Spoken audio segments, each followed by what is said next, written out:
Salut les dormeurs.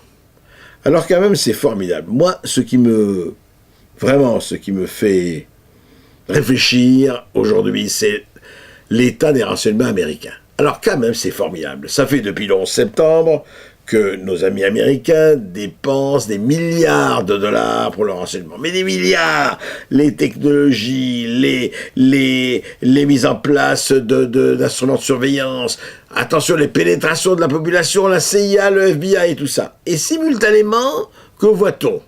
Un Nigérian qui rentre avec tout un matin d'explosifs dans un avion à Amsterdam à destination de Detroit, qui arrive aux États-Unis et qui manque de faire sauter un avion contenant 278 passagers. Il a fallu le courage d'un certain passager et le fait que l'explosif n'a pas marché pour qu'il n'ait pas eu la catastrophe.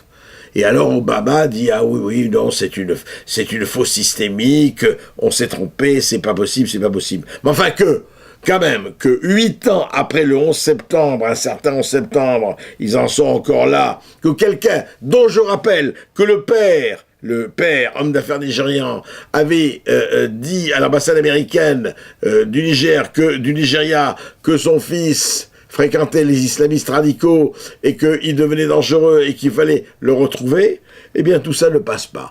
Tout ça, comme d'habitude, comme le 11 septembre, se perd dans les méandres des bureaucraties. Et en même temps, à Khost, en plein Afghanistan, 8 personnes de la CIA explosent par un kamikaze qu'ils considéraient comme un des leurs, un Jordanien, qui était pas, paraît-il, leur agent de renseignement principal, leur principal fournisseur. Eh bien, ce type-là se fait exploser en bon islamiste radical, en bon martyr pour la cause et pour retrouver ses 72 vierges au paradis, au milieu de la CIA.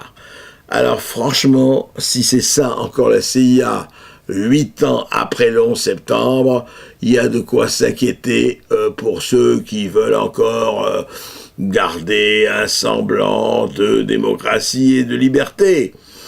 C'est un petit problème là, en fait c'est un gros problème. Mais espérons que le pire n'est pas toujours sûr. Alors messieurs les dormeurs, faites quand même attention et réveillez-vous.